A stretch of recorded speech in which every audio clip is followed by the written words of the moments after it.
Hey guys, welcome to the Troy Gramling podcast. I'm so glad that you took the time to tune in today. Of course, you can find us on all the streaming platforms as well, video format on YouTube. And we're talking about design and how design really impacts our life in so many different ways, and all the different types of design that you and I on a daily basis come in contact with. And sometimes we're even unaware that those professions exist, and yet they add value to our lives. And today, well, it's no exception. We have Michael Jarvis with us today, and he is, I want to try to say it right, I don't know if I'm going to say it right. It's what I have here on the paper, a landscaping architect. Landscape architect, all right? And so we're going to talk a little bit about that. But before we do, introduce yourself and tell us about yourself and your family. Yes, it's a blessing to be here. My name is Mike Jarvis. I am a landscape architect. I have been married for 35 years to Jennifer, and we were high school sweethearts. She's a registered nurse and a jazzercise instructor. We live a healthy lifestyle, and we follow God in all things that we do and how we treat people in our lives. We've been raised that way from our parents, and we have 3 children that have basically grown up in the church here from a young age. And Caitlin is 31. She's an executive pastry chef in Knoxville, Tennessee. Cody, who's 29, is a sales and marketing director for Pepsi up in Port St. Lucie, and you know him well through his friendship with your son. Yes, I do. And Macy is our youngest. She's 27. She is the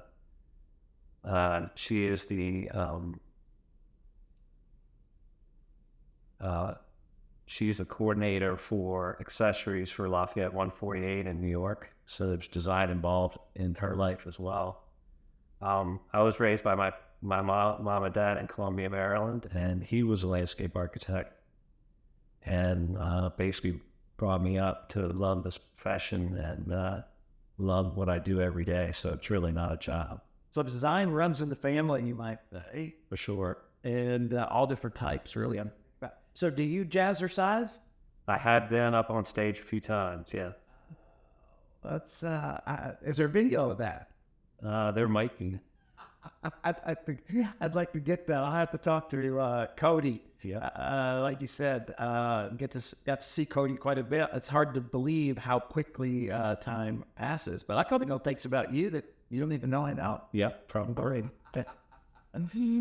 So tell us a little bit more about how you ended up in landscape architecture. You, like you said, your dad did this. Yep. And did you go with him? Was it interested? What was it that drew you into it at an early age?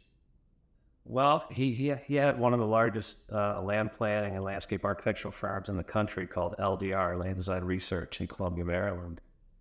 And I pretty much grew up in the office and found that, to go there and to get the markers and pens out and French curves and circle templates and start drawing and coloring, like, that was fun. That was, at a young age.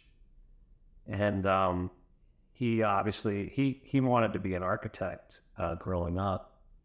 And I think it even goes back further. My great-grandfather was born in England, and he was an estate gardener. But on my grandfather's birth certificate, it said, that's what it said. So my grandfather was born there in England, and then they moved to New Jersey. They came across, and my great-grandfather and my grandfather ended up starting a florist business called Jarvis and Sons. And And that was in England? No, that was in New Jersey. Okay. So my father grew up in the greenhouses of the florist with, delivering flower and things like that. So he wanted to be an architect, and he went to Penn State and was at kind of the intro survey, I guess you'd call your major interview to find out what major you're interested in. And he scored highly in plants and landscape, but not in architecture. You only wanted to be an architect. So I guess his math wasn't as good as it needed to be. So one of the counselors there said, "Have you ever heard of landscape architecture?" he was like, no, a lot of people in the world don't know what landscape architecture is. So he found out at that point and decided that, because of his interest in plants, that that would be a good fit. So he basically went into the landscape architecture program at Penn State, and that was kind of how it started. Wow. So let me go back to, that was your grandfather who was an estate gardener? My great-grandfather. An estate gardener? In England. And in England. Because that, when you say estate gardener, yeah, it makes me think of England. You know what I mean? That did in your mind. So that's an interesting type. Right. So then I grew up at my dad's office, and, around the house, he did design a house that we lived in as his sort of architectural interest remained, where I designed it and had someone build it, and we lived in it, and we were always out in the yard working on the landscape, which I loved. I was learning Latin plant names at a very young age, and I knew pretty early on that that's what I wanted. Well, in layman's term, I think you're right when it comes to not very people know what a landscape architect is. So in layman's term, tell us exactly what that is. Well, we're architects of the exterior space of anything outside the building. We design spaces that people live in, play in, work in, anything outside the building. But we also design where buildings go, how they fit on the land, that they basically coexist with the land and the landscape and the waterways, and how they sit, and also how they create mood and feelings for clients. I've worked on a lot of resort projects, and people want to feel like they're on vacation. So what we do, we can bring that feeling to where they live or where they work. Or we always want to be in a beautiful space, whether it's inside or outside. And then obviously the plants and the landscape have a major impact on how projects are perceived and how they can be beautiful in a different way. So what kind of education or training do you need to be a landscape architect? Well, I have a 4-year degree from Penn State in landscape architecture. And then a lot of the programs nowadays are 5-year programs. You have to be accredited by the American Society of Landscape Architects, the schools too. And I also have a graduate degree from the University of Virginia. So my undergraduate degree is more science-based with drainage, grading, landscape plant knowledge. That was pretty much from the Northeast in Pennsylvania, and that is where I learned my plants. My graduate degree at UVA was more theory-based, more design-based, more planning-based. So I have a little bit of everything. Larger scale planning, larger scale design concepts, ideas, but also the brick and mortar and how things get put together. So we're going to talk a little bit about that, and then we'll get into how, the guy out there with the gloves in his yard, and he might be wondering about. I do know we were talking earlier how you have you worked for large architect firms, and then you've also recently started your own last few years. And so tell us a little bit what your company name is and what you're learning. Yep. Well, my company is an ode to my father. My company name is Land Design Research 2, LDR2. So it's the second generation of land design research. And, he's the one that brought me into this profession. And I know, everything I learned as a young man was from him, even to follow God and all that we did and said. Just so blessed to have that as a foundation in my young life, to bring it to my family and my next generation, and to, like you always say, pouring into the next generation. And designing great places and spaces. Well, especially, I don't know when you're listening to this, but we're not that far away from Father's Day. So it's cool to see that what your dad gave you is still impacting your life even today. And just a great reminder, we all get so busy that it's sometimes to forget that what we're doing today has really lasting impact on that next generation. Sure.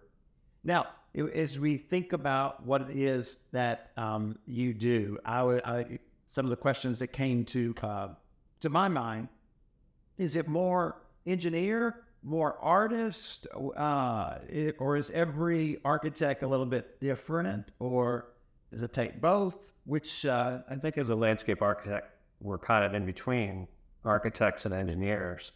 We have a little bit of both. We have to have knowledge of engineering and math and technical issues that our land and our earth has, and how we treat it.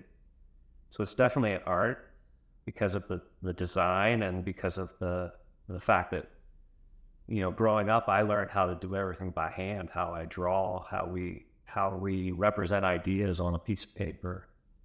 And we add color, and we add, we do sketches, or we do plans or elevations, and show people the vision that we've basically come up with in our heads, and taken from our experience. Because we design is never really anything new. It's really borrowing the things of the past. Even Thomas Jefferson brought a lot of ideas over from Europe into his designs.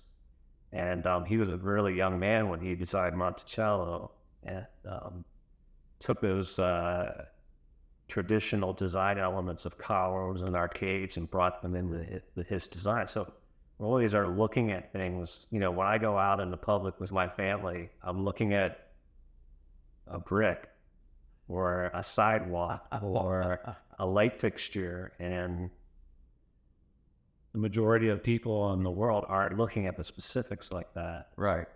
And I'm looking at for things like, oh, I need to use that in my next project. That's beautiful. Or look at that tree. Look how beautiful that is. Or I need to use that in my next project, and bring that in.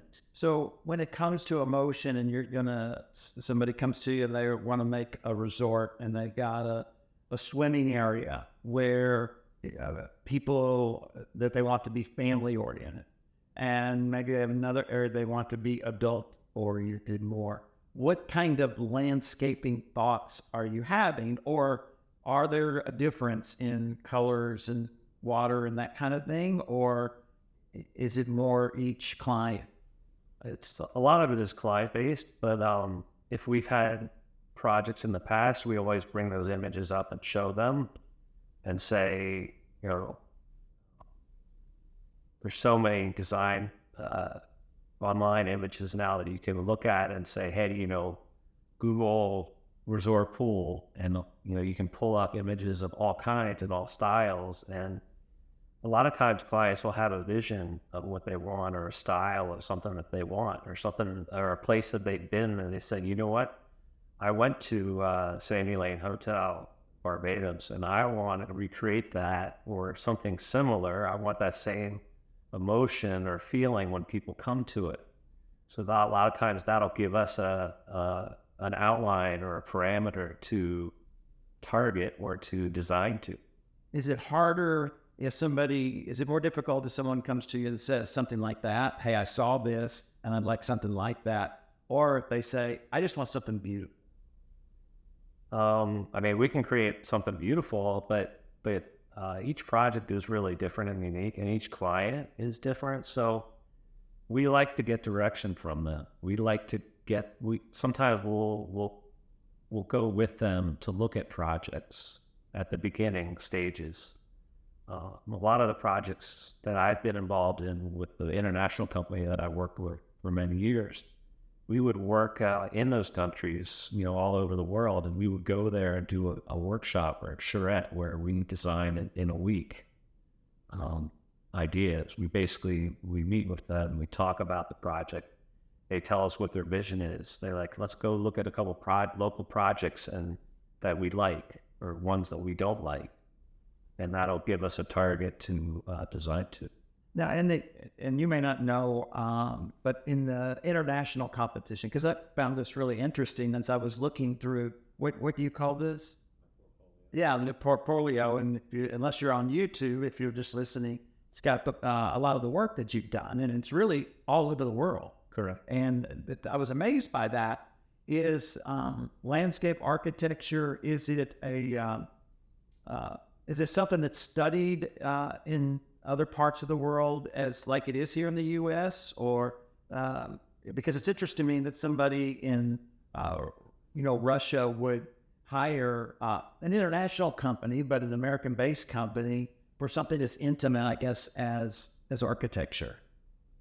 A lot of countries only have architecture programs, and a lot of architects will do landscape architecture just by their design training, or they might think they could do landscape architecture. I've worked with a lot of architects who are great, and they're collaborative with us, and we've been collaborative with them. But there are some that in other countries, they just have architects. And so a landscape architecture or a land planner is something kind of unique to some of the countries. And here in the U.S., this will, in the college programs here, a lot of countries will send their architecture students, or a lot of students in other European countries will have architecture degrees, and then they'll come to the U.S. and get a landscape architecture degree as a graduate degree. And I think that's a lot of us laymen like myself don't realize that so much of what we see has been professionally designed. It's not by accident that we may have a certain feeling when we enter into a certain area, that there's a lot of thought and that's going behind from what plants are planted to the colors to the shape of the pool, all those kind of things. Now, I know you've done every aspect. So when it comes to, we're going to take public type, government type projects, if we're going to take resort type projects, and then we're going to talk about private, just the homeowner type of person. Which do you find, I want to ask you a few questions. Which, first of all, do you find most rewarded? Or if you do? I think the larger public projects are more challenging, and it's like what we do is problem solving. You're designing, but you're sometimes solving problems or putting a puzzle together, because you have a lot of factors involved. You have government agencies that have certain codes and requirements. You have clients who have certain requests or styles, and sometimes they don't align, and you have to come to a meeting and get approval from the municipalities. Obviously, there's certain codes you have to meet, but you also have to appease the client's desire for that it's not too expensive, that it looks the way they want. And so it's really challenging, but at the same time, creating a beautiful landscape in a backyard for a client is also rewarding. And that's one of the things I love about this profession, is that it's so diverse. You have landscape architects that do more planning work. You have landscape architects that do more landscape only projects, but you have in between, where you have hardscape design, paving, walls, water features, all kinds. Yeah, I think when we often, I know like in South Florida, people come here and they'll see all the lakes or the ponds, and they'll say, wow, those are really, really beautiful. They aren't aware that many of those ponds, if not all those lakes, are actually built to take care of drainage and cover water. So there's a lot, I would assume, that what you do is not only to make something beautiful, but practically to make the space usable. Yeah, you want to do good space planning like architects do in a house where you have good circulation. I mean, that happens outside as well. You have good circulation in the parking lot. You have stacking distances where your cars and engineers get involved in that as well. Traffic engineers. Your design has to meet those minimum requirements as well. I know the house we live in, we rent, and the owner that's near the road. So he's saying that he's going to put in a water wall to stop some of the noise. Yeah, you're white noise. Yeah. So I'm still waiting on that wall, but it's going to be awesome when we get it. It's a beautiful piece of property there. It's got a little lake with some koi fish in there. Now, would you guys would that be part of what you do? Is to recommend something like that or draw something like that in? Or how would that work? For sure. I just had a client recently in Miami who has a beautiful backyard, and he has a koi pond, but he wants to redo the pool and how it connects to it. He's already started, but he's basically asked me to kind of do a concept plan on how we're going to change the paving and the landscape to really bring it up another level and make it like a resort base. So would you, and again, I think my ignorance really, and probably a lot of our listeners is, would you recommend the plant life that would be in that little pond, or the kind of fish or the kind of plants around it? Or is it more just beauty? I mean, we could design, like, we'd say, hey, we want to do a koi pond over here as an element. But obviously, we wouldn't have the expertise to put the fish in it, or, you know, maybe there's someone that knows a little bit more about aquatic plants, okay, than I do. But I would know about all the plants that go around it and create maybe a tropical look, or, you know, South Florida look, and the client says, hey, I want a lot of palm trees, or I don't like palm. I've had clients say, I don't like palm trees, and there was a client in the Caribbean. All right. No, people want to come to the Caribbean because they want tropical. Yeah.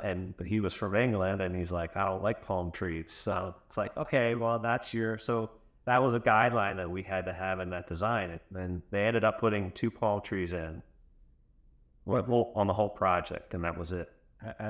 I know when we moved here from Arkansas 20-something years ago, and the first thing I went and did is we were at a little mobile home, and I went and got a palm tree, and I planted it. And things here grow really quick. And so when we moved from one house to the other, I dug up that palm tree and moved it. And then the person that owned the house called me and said, bring it back. So then I had to dig it up again. Because they bought it. Yeah, it was like, that's my palm tree. You didn't got the house, but I got the palm tree. You need to write that into the contract, right?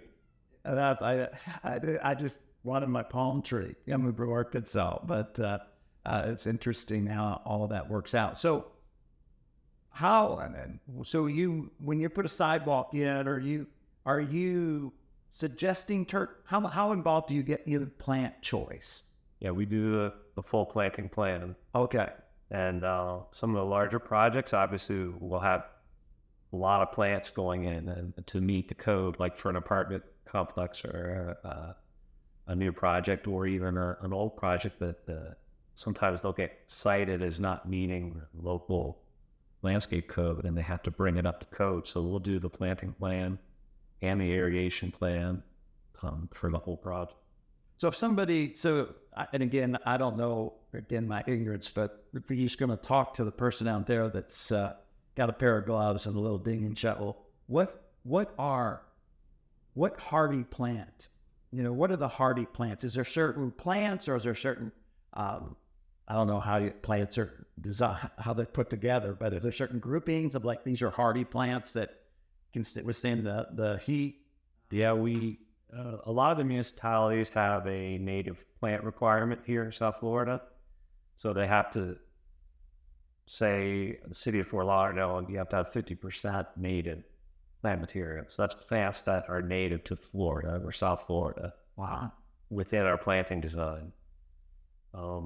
Sometimes that works. Sometimes it's easy to meet that requirement if a client wants native plants. So then we have a lot of stuff that does grow here naturally. And you have other projects where they want something a little more tropical, and they want some things that are not from here. So you have to balance that and make sure our percentages are correct. I know here when we built the last building we built here, the last inspection we struggled with was the landscaping inspection. You know, having the right trees in the right place. Things grow so fast here. So again, if you've never been to South Florida, we have a canal right out in front of our church building, and it's got some endangered trees in it that can't be trimmed. And they have just gradually begun to cover our building.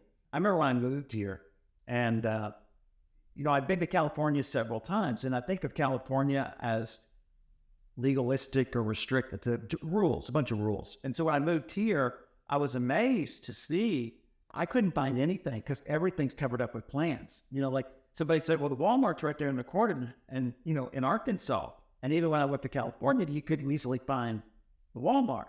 But here it was so difficult until the first hurricane came and blew everything down. It's amazing. If you've never been to South Florida, just the beauty and I guess time that is taken from a parking lot to really every aspect of landscaping when it comes to South Florida. Yeah, there are native trees that are basically considered specimens that if you touch them, you end up paying a lot of money. Oh, yes. If you have to take them down. So we're involved in that as well, where clients will hire us to look at mitigation, and we have to do calculations on dollar amounts and how much they would have to pay to take that tree out and how many new trees you have to plant to replace it. All right, we got just a few minutes left, and I don't want to go any further than that because I just have to plead the fifth.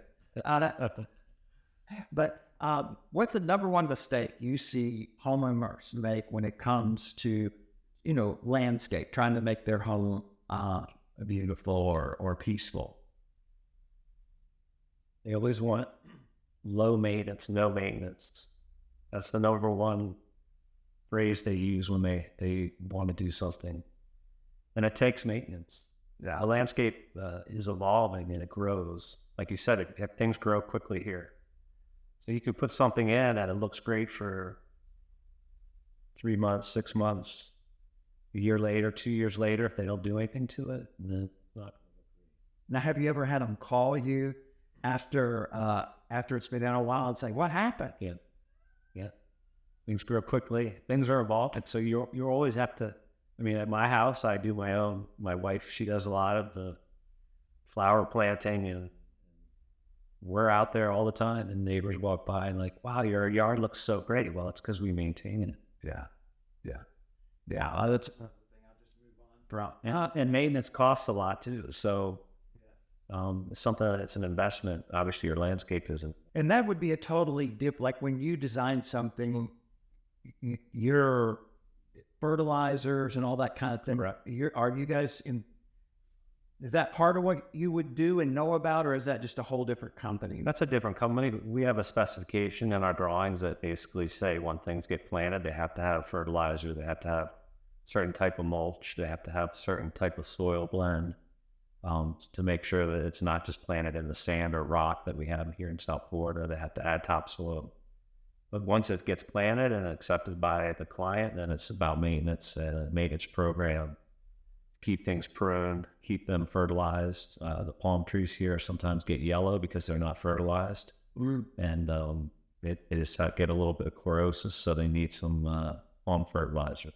So what's better, rocks or mulch around your house or around the lights? Rocks they're okay, but they create a little bit of heat for the root system, so it's not quite as healthy for the plants.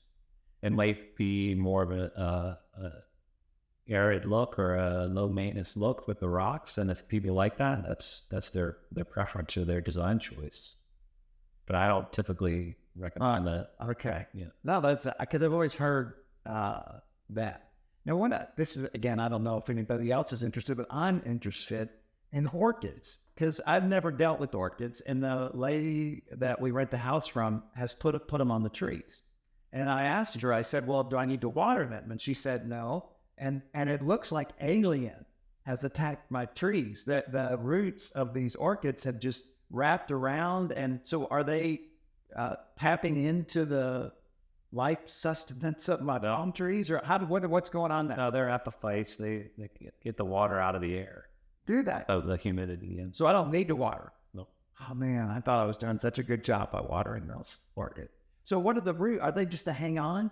Are they just hanging on to the tree? Yep. So they're not really taking anything from the tree? No, you do have some plants that'll grow on a tree that'll, like a strangler fig, where it'll grow up around a palm tree and actually kill it, or, eventually just crush it. But the orchids, they're not. All this time, I totally misunderstood. I've been watering my orchids. You couldn't. Yeah, you can spray them like with a mist bottle or something like that. I've just been feeling bad for them because it's just the roots there. So I've been, Yeah. that's why and there's one that's not connected to the tree, and it's the greatest of all of them. And I thought, how's this possible? Just hang. Yeah, yeah. So yeah, But you can fertilize them like every couple of months. Put a little fertilizer, liquid fertilizer on them. That'll help. they're beautiful. Yeah. They're beautiful. Anyways, I'd never really experienced that. Well, we are all out of time. We didn't get through half the questions that I had. It's such a interesting, because we all come into contact with what you do. And I appreciate what you do. And because I think it does sometimes add great value, to your life, especially for those of us who live in cities, because, we were in South Africa not too long ago, and it was just beautiful. I mean, just beautiful. And, but a lot of times, in the city, if somebody's not watching out for that, it just becomes, asphalt and buildings. And so it makes a difference. Thank you. Thank you. Well, thank you guys so much for tuning in today. I hope you learned something about something you didn't know anything about. And we are so thankful, Mike, for you coming and being a part of the Troy Gramling podcast. We're going to continue to talk about and to designers. And hopefully we'll learn some things that we didn't know and impact us in a positive, in a positive way. Again, thanks for tuning in. We're on all the major platforms as well as YouTube. And we'll see you next Thursday, bright and early. I hope you'll be there.